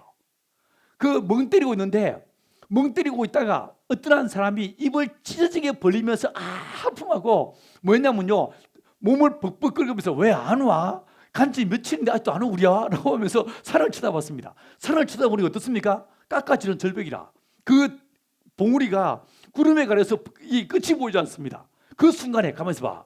이 양반 나이가 몇 살이요? 모세가 그때 나이가 몇 살? 81살. 혹시 심장마비? 아니면 실족사? 그 순간에 뒷골이 땡기기 시작합니다. 여러분, 오늘 아침에는 만나가 내렸지만 혹시 이 인간이 돌아가시는 바람에 더 이상 만나가 내리는 거 아닌가? 정말 이 두려움이 몰아닥치기 시작합니다. 옆 사람은 팍 치면서 물어봤습니다. 야, 너 혹시 가나안 가는 길 알아? 물어봤습니다. 옆에 있는 사람이 몇 번 눈을 끔벅인 다음에 뭐라고 대답했겠습니까? 몰라 이랬습니다. 야, 빨리 내비게이션 가져와 해가지고 내비게이션으로 통합 검색에 들어가서 가나안 찍어봤습니다. 나옵니까? 검색 불능 주소를 다시 입력해 주세요 이렇게 말합니다. 잘못 들었나 싶어가지고 가나안을 거꾸로 집어넣어봤어요. 가나안을 거꾸로 하면 뭐가 됩니까? 안 나가. 미치겠습니다. 여러분, 몇 킬로 남았는지도 모릅니다. 방향도 몰라. 그 순간에 굉장히 강력한 뭐가 찾아왔겠습니까? 두려움이 올려오죠. 여러분, 영적 전쟁은요, 혈과 육에 대한 싸움이 아니에요. 영적 전쟁은 어떤 방식으로 진행되는가? 사단은 우리 안에 말씀대로 살도록 지원받은 저와 여러분 안에 생각을 집어넣습니다. 세상에 말을 집어넣게 되어 있습니다. 말씀이 아니라 사람들의 말, 사람들의 생각들을 계속 집어넣습니다. 생각이 많아지면요, 반드시 꽃이 핍니다. 어떤 꽃이 필까요? 염려와 근심이란 꽃이 피게 됐어요. 종로로 갈까요? 영등포로 갈까요? 차라리 을지로로 갈까요? 이러다 보면 계속 헷갈리다 보면요, 염려와 근심이 확 꽃피우게 됐습니다. 이 염려와 근심의 꽃이 진짜 열매가 맺히는데 어떤 열매가 맺히는지 아십니까? 두려움이란 열매가 맺히게 됐어요. 이 두려움, 가공할 만한 두려움, 집단 히스테리 반응을 일으키면서 모든 사람이 우리가 죽게 되었다라고 말하죠. 그 두려움에 사로잡힌 사람들이 만든 게 무엇이었습니까? 우상이었어요. 뭘 만들었습니까? 금송아지 우상을 만들었습니다. 눈에 보이니까 이 사람들이 한결 마음이 놓입니다. 이 금송아지 우상을 딱 보는 순간에 출애굽기 32장 6절에 말하기를요, 이 사람들이 먹고 마시고 앉아서 뛰놀았다라고 얘기했어요. 먹고 마시고 뛰놀더란 거예요. 근데 다시 이제 카메라와 마이크를 위로, 이제 시내산 위로 하나님께서 땀을 닦으면서 딱 쳐다봤는데 인간들이 뭐가 자빠졌어요? 금송아지 우상을 만들고 난리가 났습니다. 하나님께서 뚜껑이 확 열리십니다. 거칠게 숨을 내쉬면서 주님 뭐라고 하시면, 모세, 나 말리지 마. 이것들을 한 방에 다 썰어 죽여버리고 내가 너를 통해서 새로운 민족을 말리지 마. 이게 무슨 뜻일까요? 말리란 말이죠. 모세가 눈치를 채고 왜 이러세요? 여기서 이러시면 안 됩니다. 여기서 이러시면 애굽 사람들이 어떻게 생각하겠습니까? 하나님께서 자기 백성들을 출애굽은 시켰지만 가나안 데리고 갈 힘이 없어가지고 광야에서 다 죽여버렸다, 이래 말하지 않겠습니까? 주님 성질도 그렇듯이고 마시다 만드세요 이렇게 합니다. 주님께서 거칠 숨을 몇 번 내쉬다가 내가 성질 끝에서 확 다 죽여버릴 텐데 너를 통해서 새로운 민족을 일으키는데 내가 너 때문에 참는다라고 말씀하십니다. 드디어 다 만드셨습니다. 다 만들었는데 이 두 돌판을 가지고 내려옵니다. 모세가 내려오다가 10구절에 보니까요, 그 밑에서 사람들이 먹고 마시고 뛰노는 소리를 듣고 이 모세가 어떻게 합니까? 돌판을 벼랑 밑으로 집어던져서 박살내 깨버립니다. 왜 깼을까요? 이거 내가 좀 이따 설명할게요. 그리고 달려 내려와서 뭐 합니까? 20절에 보니까 그 금송아지를 가져오서 부수어 불태워 가루를 낸 다음에 물에 뿌려가지고 모든 이스라엘 사람들은 그 물을 마시겠어요. 경상도 사람들이 진짜 열받았을 때요, 확 그냥 갈아 마시불라 이렇게 말하거든요. 그럼 이 모세는 갈아 마신다의 원조입니까? 너무 화가 나서 확 갈아 마시겠을까요? 왜 그랬을까요? 왜 그런 것 같습니까? 여러분, 이 금을 부수어서 불태운 다음에 가루를 내서 물에 뿌리잖아요. 물이 어떻게 되는지 아십니까? 검붉은 핏빛 물이 됩니다. 스테인리스 공예할 때, 유리 공예할 때 붉은색을, 지금은 달라졌지만 중세시대 때만 하더라도 어떻게 붉은색을 내는가? 금을 태워 부수어 불태워서 물에 뿌려서 그 가루로 붉은색을 냈어요. 여러분, 지금 이스라엘 민족이 뭐였습니까? 법이 오기도 전에, 십계명이 만들어지기도 전에 이미 십계명을 어겨버린 거예요. 맞죠? 왜 돌판을 깼겠습니까? 법이요, 입법화되는 과정에서 이미 성문화 딱 돼버리면 입법기관에서 딱 만들어져 버리면 끝나버립니다. 이미 실효성을 갖기 시작합니다. 이 모세는 어떻게 했냐면 이 법이 성문화되기 전 단계로 돌려버린 거예요. 박살내 깨버린 거예요. 그리고 입법 예고 단계로 돌려놓고 차라리 내가 죽을지언정 법이 만들어지고 지은 죄와 법을 모르고 지은 죄의 벌이 다르지 않겠습니까? 이 이스라엘 민족의 똑같은 죄지만 벌을 조금이라도 감내해 주기 위해서 차라리 내가 죽을지언정 두 돌판을 박살내 깨버린 거예요. 그래서 입법 예고 단계로 확 돌려버린 거예요. 그리고 어떻게 했습니까? 이스라엘 민족이 죄를 지었어요. 우상을 섬기지 말라고 했는데 이미 우상을 만들어서 절하여 섬겼어. 이미 10계명에 1계명, 2계명, 4계명, 4계명, 3계명을 다 어겨버렸습니다. 이 상황에서 어떻게 하겠습니까? 여러분, 죄를, 이 불의와 불법들을 씻을 수 있는 유일한 길이 뭐가 있겠습니까? 피밖에 없어요. 출애굽기에서 마지막 10번째 재앙이 내린 날, 장자가 다 죽는 그 죽임의 날에 하나님의 명령이 무엇이었습니까?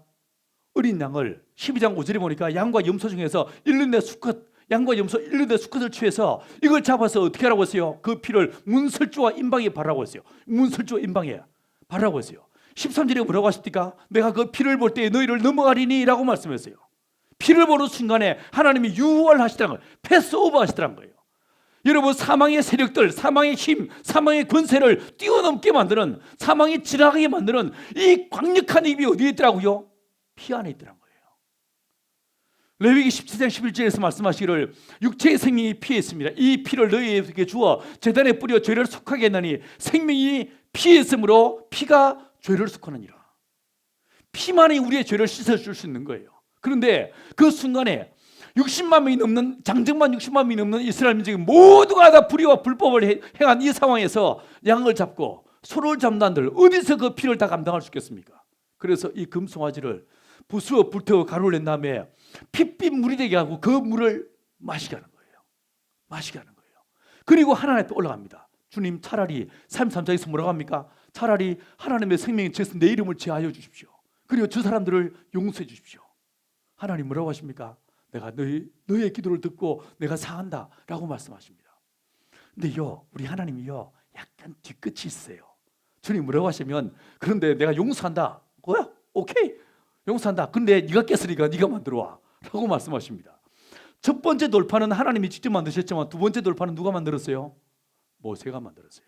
모세는요, 목동이었지 석공이 아니었어요. 그러니 모세가 만든 두 번째 돌파는 어땠겠습니까? 첫 번째 돌파는 하나님이 만드신 뼈나고 수려하게 아름다운 돌판이었겠지만 이 모세가 만든 돌판은 투박하고 거칠기 이를 데 없는 돌판이었을 거예요. 근데 하나님 어떻게 하십니까? 이 두 번째 돌판을 주님 멸시치 않으시고 받으십니다. 그리고 거기에 친수로 글자를 새겨주시는 거예요. 이것을 하나님의 품을 상징하는 그 언약궤, 그 증거궤, 그 법궤 안에 집어넣게 하더란 거예요. 이방인이 우리가 볼 때는요, 하나님께서 직접 글씨를 쓰신 진짜 신기한 두 돌판일지 몰라도 여러분, 이스라엘 민족이 볼 때, 하나님께서 보실 때 이 돌판은 뭐겠어요? 십계명이 오기도 전에 십계명을 어겨버렸던 불의와 불법으로 가득 찬 이스라엘 민족의 죄악의 증거물인 거예요. 증거물. 맞죠? 그 증거물인 거예요. 이 증거물들을 하나님의 품을 상징하는 그 언약궤 안에 집어넣게 하시더라고요. 여러분, 왜 아론의 지팡이에서 싹이 났습니까? 이미 뿌리에서 잘린 지 수십 년이 되어서 마른 막대기인 이 막대기에서 왜 우미 돋고 싹이 나고 꽃이 피고 살구나무 열매가 맺혔습니까? 왜였습니까? 민수기 16장에 보니까 고라와 다단과 아비람과 온이 반역을 꾀했습니다. 모든 이스라엘 민족이 고라 편에 서고 말았어요. 영적 반역이 일어난 것입니다. 폐역 부담이 일어난 거예요. 이 상황에서 하나님도 어찌하실 수 없는 이 상황에서 주님 어떻게 했습니까? 12지파의 지팡이를 가져오라. 레위 지팔 대신해서 아론의 지팡이를 가져오라고 했습니다. 이 12개의 지팡이를 지성소 안에 넣어뒀다가 빼보니까 어떻게 됐어요? 그 다음날 이 아론의 지팡이에서 우미 돋고 싹이 나고 꽃이 폈어요. 우리가 볼 때는 싹난 신기한 지팡이일지 몰라도 이스라엘 사람들이 볼 때 이 지팡이는 무엇이겠어요? 불의와 불법과 폐역부도함과 반역과 혁명을 꾀했던, 구태타를 했던 이 죄악의 증거물이 이 두 지팡이인 거예요. 이 지팡이인 거예요. 그래서 하나님께서는 18장에서요, 너희들의 죄악의 증거라고 말씀하고 계신 거예요. 여러분, 이건요, 그 어떤 것 하나도 예외 없이 40년 이스라엘 광야 생활 속에서 지었던 그들의 가장 극악한 죄악의 흔적들이 이 세 가지였던 거예요. 이것을 하나님 어떻게 하십니까? 있는 모습 그대로 그냥 하나님의 품에 끌어안으시는 거예요. 너희들 죄를 지었으니 가서 회개하고 오너라, 금식하라, 이렇게 명령하시는 것이 아니라 이스라엘 사람들의 불의와 불법들을 있는 모습 그대로 하나님의 거룩한 품에 끌어안아 버리시고 그 법궤 위에 뭐가 있었습니까? 속죄소. 두 천사가 날개를 펴고 있는 시은좌 속죄소가 있죠. 거기서 뭐 합니까? 어린 양의 피가 뿌려지는 거예요. 그 피로서 불의와 불법들을 씻어버리고 정결케 하시는 거예요. 하나님 어떤 하나님이신가? 우리가 아직 죄인 되었을 때에 그 아들 예수님을 이 땅에 보내셔서 우리의 불의와 불법들을, 우리의 과거를 묻지 않으시고 괜찮다, 괜찮다, 지금이라도 정신 차리고 지금이라도 믿음으로 서문되고 지금이라도 똑바로 살면 된다 말씀하시면서 우리의 과거, 우리의 불의와 불법들을 오히려 자기의 품에 끌어안으시고 예수의 피로 씻으시는 분이 우리 하나님이시더라고요. 여러분은 무엇이 교회라고 생각하십니까? 이제 개척 단계에 있는 여러분들은 이 서울로 교회를 섬기시면서 이 교회에서 신앙생활 하시면서 도대체 뭐가 교회라고 여러분 생각하십니까? 저는 보원에 내려간 다음에 저를 찾아오는 정말 수만 명의 사람으로부터 동일한 질문을 수천 번, 수만 번 들어야 했었습니다. 그분들은 한 번 하는 것이지만 나는 동일한 질문을 반복적으로 수만 번을 들어야 했었습니다. 왜 그 큰 교회 그만두고 여기 내려왔습니까? 왜 목사가 농사를 짓습니까? 당신이 만들려고 하는 공동체는 무엇입니까? 이 질문을 난 끝도 없이 받아야 했었어요. 이 질문을 받으면서 어느 날 나도 고민이 생겼습니다. 정말 주님께서 나를 통해서 만들고자 하는 공동체가 어떤 공동체일까? 진짜 교회는 어떤 것일까? 교회가 뭐지? 이 고민에 빠졌습니다. 그러다가 어느 날 한 성경 구절에서 그 답을 찾았습니다.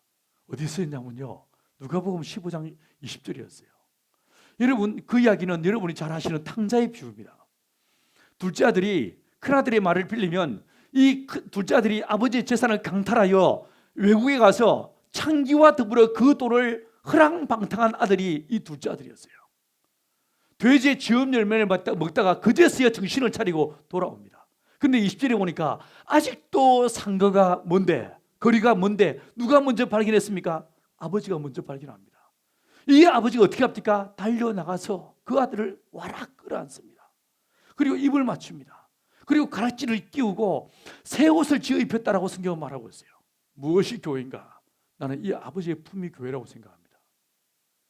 잘난 사람, 똑똑한 사람들, 멋진 사람들이 아니라 이 땅에서 지치고 상한 영혼들, 그들을 있는 모습 그대로 끌어안고 괜찮다, 괜찮다, 지금이라도 바로 살면 된다 라고 말하면서 이 아버지 그 과거를 묻지 않으시고 이 아들이 돌아온 것만으로도 기뻐하시면서 새 옷을 지어 입히던 이 아버지의 품이, 이게 바로 교회인 거예요. 요즘은요, 교회 이름을 짓는데 사랑의 교회, 온누리 교회, 온누리 교회는 별명이 있었어요. 온난리 교회,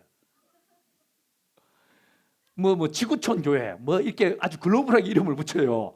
근데요, 성경을 보시면요, 신약 성경에서 교회 이름을 붙이는 딱 한 가지 원칙이 있습니다. 뭔지 아십니까? 지명을 땄어요. 갈라디아 교회, 에베소 교회, 로마 교회, 예루살렘 교회, 지명을 따는 거예요. 무슨 의미겠습니까? 사도들의 제자들을 속사도라고 하는데 이 속사도들은 교회를 뭐라고 이해했냐면 어머니라고 이해했습니다. 로마 교회라는 뜻이 뭐냐면 로마의 모든 심령들을 끌어안고 품는 어머니라는 뜻인 거예요. 왜 하나님께서 이 강남구, 아니지, 강남구 아니지, 강동구, 내 마음속에 강남이 있나?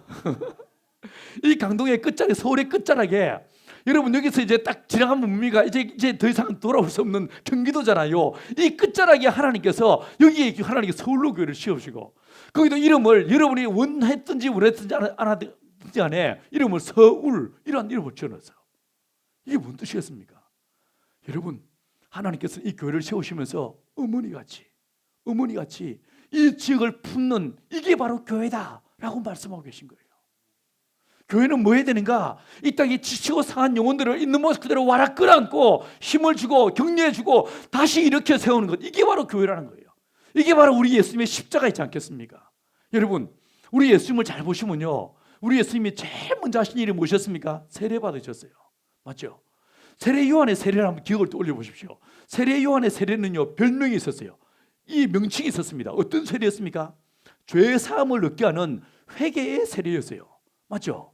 그러면 이 죄 사함을 얻게 하는 회개의 세례는 누구만 받을 수 있겠습니까? 죄인만 받을 수 있겠지. 그러면 예수님은 그 세례를 받을 이유가 있시오, 없시오? 없시오. 이 세례 요한이요, 사람들이 나옵니다. 사두개인들이 바리새인들이 군인들이 나와요. 그러면 이 사람이 뭐라고 하냐면요, 그 사람이 자기 죄를 쫙 고백하면 다 듣고 난 다음에 이 사람을요 물에 싹 집어넣다가 침례를 베풀고 딱 올린 다음에 평안히 가라 이렇게 말씀하세요. 자, 구약적 전통으로 이걸 한번 해석해 보십시다. 우리가 물에 들어갔다 나오면 죄가 씻어집니까? 그러면 하루에 3번 샤워하면 하루에 3번 죄가 씻어질까요? 구약의 어디에도요 물에 들어갔다 나온다고 해서 우리의 죄가 씻어진다고 말하고 있지 않습니다. 맞죠? 이러면 이 장면을 좀 더 상상력을 가미해 보시면요, 이 세례 요한은 자기 옆에 거대한 상자를 두고 있었을 거예요. 이 사람은 그의 아버지 사가랴가 제사장이었어요. 제사장은 대를 이어 세습제거든요. 그래서 이 세례 요한도 제사장인 거예요. 그래서 이 사람은 뭡니까? 선지자였어요. 구약에 2개의 유구한 전통이 있는데 하나는 선지자와 하나는 제사장이 2개의 전통을 통해서 예수의 주대심을 증거해 왔었어요. 이 2개의 전통이 딱 만나는 게 누구였습니까? 이게 바로 세례 요한인 거예요. 이 세례 요한이 사람들이 와서 죄를 다 고백하면 이걸 상자에 다 차곡차곡 담아둔 거예요. 그러다가 누가 왔습니까? 예수가 오시더란 거예요. 예수가 오시니까 세례 요한이 딱 보고 뭐라고 했습니까? 마태복음 3장 15절에서 내가 당신에게 가야 되는데 당신이 내게로 오시나이까 라고 말하죠. 주님께서 뭐라고 대답하십니까? 이제 허락하라. 우리가 이로써 모든 의를 이루는 것이 합당하니라 이렇게 말씀하세요. 이게 무슨 뜻이겠습니까? 예수님은 죄가 없으신 분이기 때문에 세례받을 이유가 없어요. 죄 사함을 느끼는 회개의 세례받을 필요가 없습니다. 맞죠? 그런데 세례받으십니다. 이게 무슨 뜻일까요? 다른 사람들은 죄를 자백하고 용서받기 위해서, 죄를 고백하기 위해서 세례받았지만 예수님의 세례받는 순간에 이 세례 요한이 모아뒀던 모든 이스라엘 사람들의 불의와 불법들이 그 순간에 예수에게 전가되는 거예요. 뒤집어 씌워지게 되는 거예요. 그래서 요한복음 1장 29절에서 이튿날 세례 요한이 이 예수님을 보고 뭐라고 합니까? 보라, 세상 죄를 지고 하는 하나님의 어린 양이라고 말하고 있는 거예요. 언제 세상 죄를 졌습니까? 주님이 침례 받으시는 순간에, 세례 받으시고 올라오시는 순간에 이 세례 요한이 모아놨던 모든 불의와 불법들이 예수에게 딱 씌워지더란 거예요. 이해하시겠습니까? 이게 바로 레위기 16장에서 말하고 있는 아사셀의 어린 양을 말하고 있는 거예요. 여러분, 이 장면을요 모든 신약학자들은 뭐라고 말하냐면 예수님의 대관식이라고 말합니다. 예수님 왕으로 등극하는 장면이라고 말해요. 세상 사람들은 왕으로 등극할 때 멸류관을 씁니다. 왕관을 씁니다. 근데 우리 예수님은 뭐 하시더라고요? 우리의 불법과 불의와 우리의 죄악들을요 다 뒤집어 쓰더란 거예요. 그 구정물들을 주님께서 그대로 다 그냥 받으시더란 거예요. 우리가 아직 죄인 되었을 때에 내가 용서를 구하기도 전에, 내가 회개하기도 전에 내 불의와 불법들을 다 짊어지고 어떻게 하십니까? 우리가 아직 죄인 되었을 때 내 죄를 짊어지고 주님이 십자가에 오르시더란 거예요. 주님은 아버지도 그러시는 것처럼 이 아들도 우리의 모든 불의와 불법들을 우리가 죄인 되었을 때 있는 모습 그대로 끌어안으시고 품으시는 분이 우리 주님이시더란 거예요. 여러분, 교회가 뭐라고 생각하십니까? 목사가 뭐 하는 사람이고 성도가 뭐 하는 사람이라고 생각하십니까? 모름지기 성도라면 이 하나님의 무한하신 하나님의 은혜의 사랑, 나를 있는 모습 그대로 끌어안으시는 주의 십자가의 사랑을 맛본 사람들을 성경은 성도라고 말하는 거예요. 그 은혜를 받은 사람이 이제 그 은혜에 감격하여 나도 손을 내밀고 누군가를 끌어안고 품고 섬기고 생명을 전하고 그들을 사랑하는 사랑의 사람으로 살려고 작정한 사람들을 성경은 성도라고 말하는 거예요. 선교가 뭐겠습니까? 이 십자가의 사랑을 감격해서 내가 도무지 그냥 살 수가 없어서 이 복음을 열고 주를 알지 못하는 자들을 가서 그들과 똑같이 먹고 그들과 똑같이 살면서 그들에게 복음을 전하는, 이게 바로 선교이지 않겠습니까? 그렇지 않겠습니까? 여러분, 제 영적인 아우한 사람이 남수단에 가 있습니다. 어제 제가 사진을 보여드린 그 남수단 남계장을 섬기고 있어요. 어느 날 이 친구가 거기 들어간 지 벌써 6년 됐는데 아십니까? 그 사이 6년 사이에 2번이나 내전이 있었습니다. 난리가 났고 나라가 진짜 엉망진창이 되어버렸습니다. 어느 날 이 친구가 저에게 급하게 이제 이 위성전화로 저에게 전화를 했습니다. 전화를 했는데 그 전화기 너머로요 총소리가 다다다다 들려왔었어요. 다급하고 황급한 목소리로, 형, 나 이제 죽을 것 같아. 여기 있던 미국 선교사 다 도망갔어. 우리만 남았어. 부부만 남은 거예요. 어디에 있냐라고 물어보니까 이 사람들이요 원주민들하고 똑같이 삽니다. 똑같이 사는데 그 흙으로 지은 그 원형주 집, 이 원룸에 사는데 거기 어디 뭐 숨을 데가 있겠습니까? 아무 숨을 데가 없다 보니까 옛날 우리 80년대 쓰던 7, 80년대 쓰던 왜 천으로 만든 옷장 있죠? 예, 천으로 만든 옷장, 그 자크 달린 거 거기에 들어가 숨어 있다는 거예요. 이불 사이에 숨어 있다는 거예요. 형, 나 이제 죽을 것 같아. 어떻게 해야 될지 모르겠어. 라고 말하는데 제가 뭐라고 했냐면, 박 목사, 잘 죽어라. 잘 죽어라. 도망가지 마라. 죽어라. 내가 네 아들 책임지게. 도망가지 마. 어차피 우리는 거기에 죽으러 갔지 살려고 한 거 아니다. 복음 위해서 예수님께서 우리 땅에 와서 죽은 것처럼 우리 죽자. 죽음을 보고 죽음을 두려워하지 말고 어차피 우리는 부활할 사람들이다. 우리 천국에 예약되어 있는 사람들이다. 네 아들들 내가 책임질 테니까 두려워하지 말고 염려하지 마라. 잘 죽어라. 라고 얘기했어요. 말이 끝나고 나니까 이 친구 목포 사람인데 웜에 해도 너무했구만. 뭔 말을 그렇게만 물어요. 근데 주님께서 그 사람들을 살려주셨어요. 살게 하셨고 그 내전의 상황에서 미국, 영국 선교사 다 도망갔지만 끝까지 그 말을 지키던 이 사람들을요, 그 남수한 사람들은 뭐라고 하는지 아십니까? My friend, my brother 라고 말했어요. 그러면서 그 지역에 변화가 일어나기 시작했어요. 우리는 뭐 하는 사람들입니까? 주님께서 우리가 죄인 됐을 때 우리 있는 모습을 그대로 끌어안으셨던 것처럼 그들을 품고 끌어안고 섬기고 십자가의 사랑으로 그들을 살리는 자들이 기독교인들인 거예요. 여러분, 무엇이 사람을 살리고 무엇이 사람을 변화시키는 것 같습니까? 제가요, 목사다 보니까 개불은 남 못 준다고 전화가 이제 저도 의성에 살고 있음에도 불구하고 일주일에 여러 사람들이 제게 전화를 합니다. 이제 귀신 들린 사람이 혹은 중병에 앓는 사람들이 제게 전화를 하면 제가 이제 정기적으로 기도를 해드리는 사람들이 있습니다. 그런데 그냥 기도만 해주면 되는데 꼭 내가 이야기를 해요. 말을 해요. 성경을 잘 보십니까? 기도하세요. 가르치려고 그래요. 이게 꼭 사람들한테 가르치려고 그래요. 여러분, 우리가 뭐 길을 몰라서 기도하면 좋은 줄 몰라서 기도를 안 합니까? 알잖아요. 알지만 기도 안 되잖아요. 성경 읽으면 좋은 줄 모르는가? 알지. 아니, 읽어도 뭔 말인지 모르겠는데 어떻게 해요? 그렇습니까? 근데 꼭 성경 읽으라, 기도해라, 꼭 이따위 쓸데없는, 시잘데없는 말을 해. 사족을 달아. 진짜 사람을 변화시키는 게 뭐고 정말 사람을 살리는 게 뭐 같습니까? 제가 어느 날 결혼하기 전에 필리핀에 단기 선교를 간 적이 있었습니다. 의료팀과 함께 같이 왔습니다. 의사, 약사, 간호사들 한 팀을 이루어가지고 필리핀 마닐라 공항에 내린 다음에 2시간 정도 떨어진 산지적 마을에 가서 그 원주민 마을에 가서 그분들을 섬기기 시작했습니다. 첫날 저는 어리버리했습니다. 일단 외국을 처음 나갔고 난 영어도 할 줄 모르고 따갈로그는 더군다나 못하고 난 의사도 아니고 내가 할 수 있는 것이 아무것도 없었습니다. 첫날 쭉 살펴보다가 전체 이제 방향을 다 잡아놓고 첫날 딱 이제 끝나갈 때쯤에 내가 내 할 일이 있다 싶었어요. 제가 뭐라고 했냐면 의사 선생님한테 선생님 병명을 모르시겠거나 병이 위중한 경우에 약봉투에다 사인을 해주시면 내가 기도를 세게 하겠습니다. 약 먹는 걸 이제 가르쳐주고 약봉투를 나눠주면서 기도를 해드리겠습니다.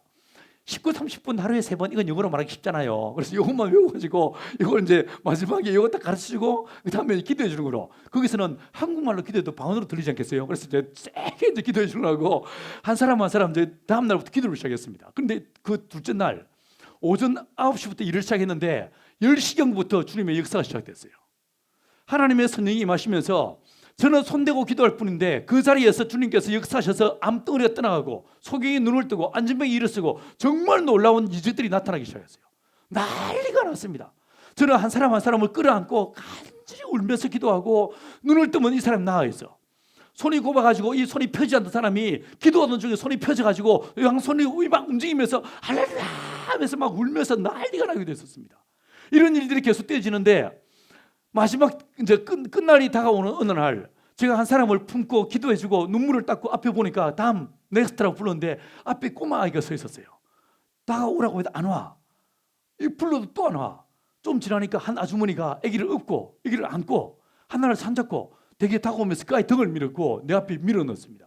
밀면서 하는 말이 선생님 이 아들이 내 큰아들입니다. 근데 나면서부터 말을 못합니다.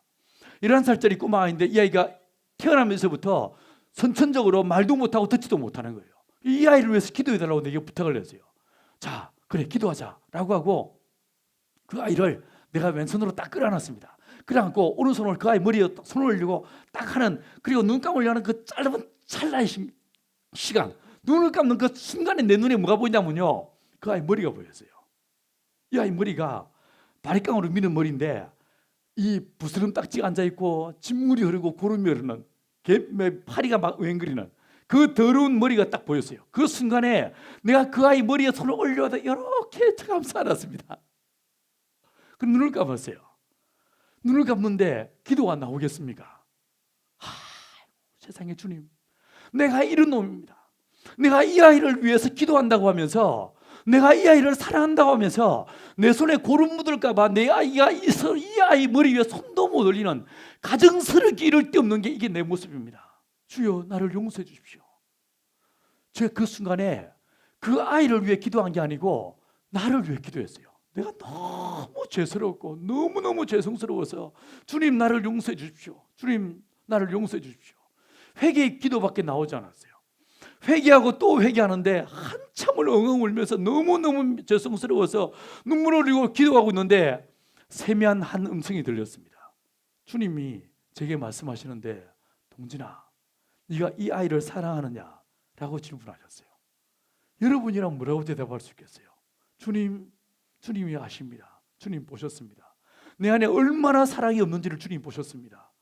아들을 아끼지 않으신 아버지의 사랑이 없이는 나는 아무것도 할 수 없는 죄인입니다. 나를 용서해 주십시오. 라고 얘기했습니다. 한참 말씀이 없으시다가 두 번째 말씀이 제 귀에 들리는데, 주님 하신 말씀이, 동진아, 그럼 네가 오늘 이 아이를 위해서 7번까지라도 기도할 수 있겠느냐? 라고 말씀하셨어요. 여러분이랑 뭐라고 대답하겠어요? 예, 주님, 오늘 내가 이 아이를 고침받는 일을 위해서라면 하루 종일 이 아이만 위해서 기도하겠습니다. 라고 말씀을 드렸습니다. 한참을 기도하는데 더 이상 음성이 들리지 않았습니다. 눈을 떴습니다. 눈을 뜨니까 제가 너무 막 고래고래 고함을 치르면서 대성통곡하고 웃으니까 온 사람들이 다 몰려 있었습니다. 내 눈물을 닦고 보니까 얘도 울고 있어. 눈물을 닦아주고 우리 한 번 더 기도하자라고 한 다음에 그 아이를요, 내 왼손으로 다시 딱 끌어안았습니다. 끌어안고 오른손으로 그 아이 머리에 딱 손을 대고 딱 기도를 시작하는데 그 순간에 내 손등 위에 따스한 체온이 느껴졌어요. 또 다른 손이 내 손 위에 올려지게 느껴졌어요. 그 순간에 하나님 이 아이를 만지시는구나, 이런 느낌이 왔어요. 이 아이를 고쳐달라고 기도하지 않았어요. 주님, 이 일로 이 마을에 교회가 세워지게 하십시오. 주님, 이 일로 이 아이가 하나님의 거룩한 용사로 세워지게 하십시오. 이것만 기도했습니다. 눈을 떴습니다. 눈을 뜨고 이 아이가 울고 있어. 눈을 닦아주면서, 아들아, 네 귀에 뭐가 들리느냐? 고개를 끄덕이는 거예요. 그럼 네 귀에 들리는 거 따라하라고 시켰습니다. 여러분, 11살짜리 필리핀 꼬마아이가 난생 처음 태어나서 최초로 한 말은요, Thank you God이란 말이었어요. 나는 이 사건을 통해서 무엇이 사람을 살리는가, 무엇이 사람을 변화시키는가, 가르침도 아니고 어떤 시스템도 아니고 사랑이 사람을 변화시키는 거예요. 사랑이 사람을 살리는 거예요. 난 이걸 배웠어요. 예수님께서 우리가 죄되었을 때에 나를 위해, 우리를 위해, 내가 용서를 구하기도 전에, 내가 회개하기도 전에 우리 예수님이 땅에 오셔서 우리의 죄악을 위해서 주님 십자가에 못 박혀 피 흘리시더란 거예요. 여러분, 첫날 우리가 오면서 간증했지 않습니까? 우리는 못난 이들이었어요. 우리는 싸우던 자들이었어요. 우리는 실패한 자들이었어요. 그러나 우리 하나님 더럽다 멀리하지 않으시고 약하다 꺾어버리지 않으시고 주의 성령을 보내셔서 우리를 하나 되게 하시고 우리 안에 기적을 보이시고 이 마을을 통하여 열방을 섬기는 이야기를 여러분 들으셨지 않습니까? 이분이 바로 우리의 하나님이십니다. 이분이 바로 우리의 하나님이십니다. 여러분의 과거를 묻지 않으시고 여러분의 지금의 현 상황을 묻지 않으시고 기도 안 하고 말씀대로 살지 않고 내가 예수님에도 불구하고 여전히 죄악을 즐기고 탐닉하는 나의 이 가정스러운 이 모습을 주님께서 토해내지 않으시고 괜찮다, 지금이라도 정신 차리고 믿음으로 살면 된다 라고 말씀하시는 분이 우리 주님이신 것입니다. 여러분, 다시 한번 이 주님 나를 위해 피 흘리신 십자가 앞으로 달려나가는 저와 여러분들이 간절히 축원합니다. 이 사랑을 힘입어서 나를 품으시는 그 십자가의 사랑을 힘입어서 다시 한번 주님 앞에 달려나가 내 안에 기도가 회복되어지고 찬양이 회복되어지고 예배가 회복되어지고 주님을 향한 첫사랑이 회복되어질 수 있는 저와 여러분들이 간절히 축원합니다. 이제 그 사랑으로 열방을 품고 민족을 품고 이웃을 품는 하나님의 거룩한 사랑의 증인으로 쓰임받게 되기를 간절히 축원합니다. 세상 사람들 100명 있으면요, 그 중에 성경 보는 사람은 한 명 있을까 말까 합니다. 나머지 99명은 뭐 하는지 아십니까? 기독교인들을 보게 되었습니다. 기독교인들을 보게 돼, 우리를 보게 되었습니다. 우리를 보고 사람들은 하나님의 살아계심을 보게 될 것입니다. 저거 누구 집 아들이고 이래 묻지 않습니까?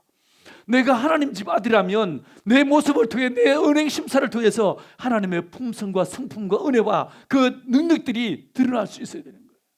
여러분, 우리가 그 사랑에 잠김 받을 수 있게 되기를 축원합니다. 주님의 십자가의 사랑이 나를 지배하시고 나를 다스려 주시고 나를 통치하여 주셔서 주여 오직 내 삶을 통해서 주의 살아계심만 증거하는 증인으로 쓰임받게 도와주옵소서. 이것 저와 여러분의 기도의 제목이 되기를 간절히 축원합니다.